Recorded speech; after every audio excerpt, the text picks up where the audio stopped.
Let me show you this bag. These are all slides.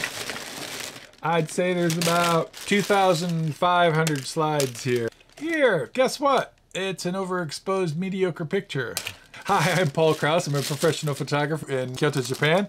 We're moving to a new house real soon, and so I'm going through the house and trying to get rid of as much stuff as I can.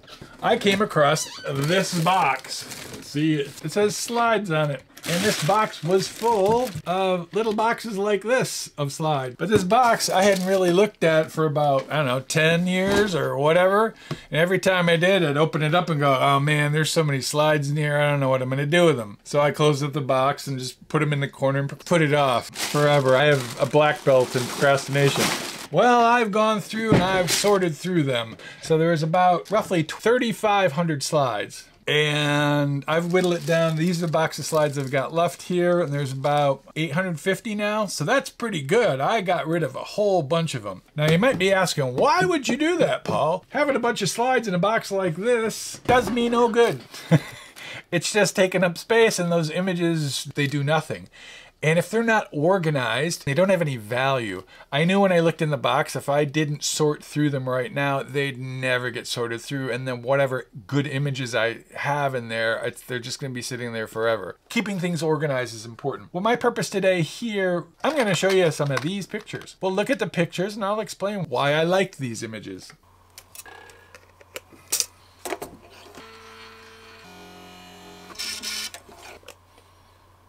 This is actually one of my absolute favorite pictures of Japan.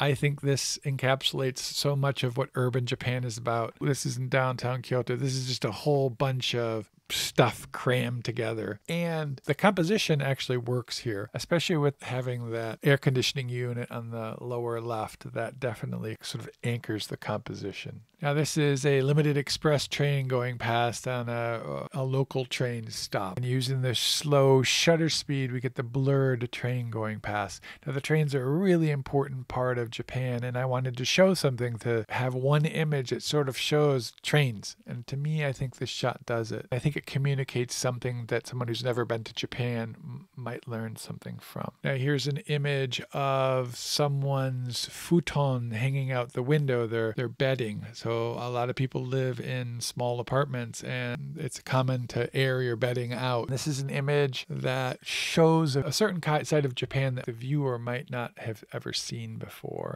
Here's another urban Japan image, and this is of a highway interchange near Osaka port. And there's this just massive bridge that goes over the port harbor area. Anyway, there's these two highways come together. I think the lines of this work really well, and also it communicates about something about modern Japan and how all these bridges are designed to withstand earthquakes. I'm always amazed by this sort of engineering. Back when I was a newspaper photographer, one of my bosses told me something great. He says, you know, when you see that beautiful sunset, turn around and see what that light is doing. And so here we have shadows of a street sign on a wall with horizontal lines. It's something easy to overlook, but trying to find some sort of order in the chaos of our world. That's one of my goals when I'm out taking pictures. Now, this is a picture of a very old cemetery near a place called Kiyomizu-dera, which is a very famous temple in Kyoto. What I like about this picture is this late afternoon light is it kind of looks like Manhattan. If you didn't see the grave in the foreground, all these other gravestones in the background kind of look like skyscrapers of Manhattan.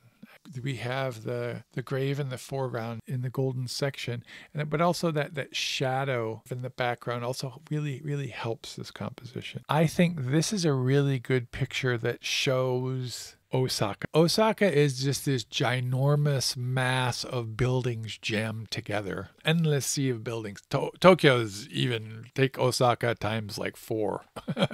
It's ginormous. One of the things I really like about this picture is on the top of the building here is somebody's laundry got blown off from their veranda onto this roof. Now this is a picture, it's about shapes working together. Again, it's rusty corrugated metal.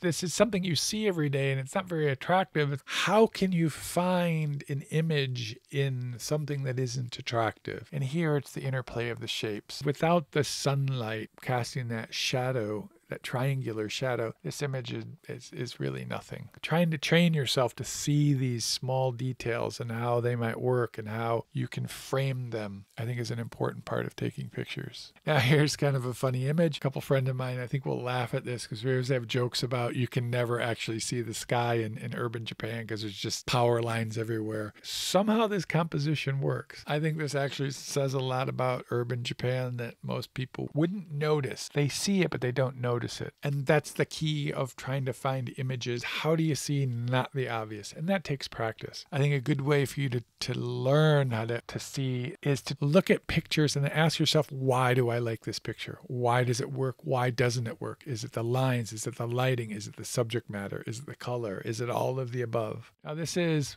a picture of pedestrian bridge coming down from an elevated highway in Osaka. It's a very simple composition, sort of a Z pattern, where your eye is led from the upper left down to the lower right. And this is trying to find some simplicity in a relatively mundane situation. Now, this is a picture of my bed at that time. This is called a futon. You put the futon on the floor. Many especially older houses, don't have a whole lot of space. So you pull the bed out and sleep on it and then fold it up and should put it away in a closet, but I had clothes in the closet. So, so this is my bed. And to me, there's a nostalgic quality to it, living in this cheap old house that was really cold.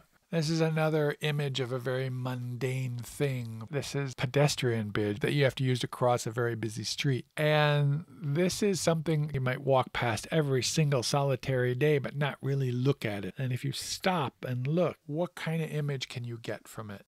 And we're going to end with this image, which are the feet of Kannon, the goddess of mercy. So I wanted to show this Buddhist statue, but I didn't want to do it in the cliche way or the very standard way. And the composition here works. There's sort of a triangle going on between the two children, shape-wise, especially if you include the sign in the background. So I hope looking at these pictures is helpful for you, to help you to see the little small details of daily life. To me, that's interesting, and I hope that I was able to communicate a little bit more of my life and my environment to the viewers of these pictures. Tell me in the comments below, is there anything that you learned by looking at these pictures? Was there anything that you liked or disliked or you thought was boring, or was there a revelation of any point? By the way, I calculated, I don't know if it's in today's money, but in the old days, to shoot and process a roll of film was about 20 bucks. So this is about 55 cents. 55 times 2,500.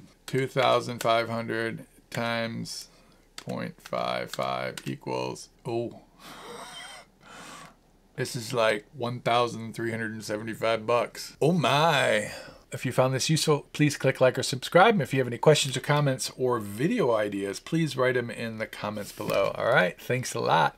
See you around. Bye. Phasers on love, Mr. Sulu.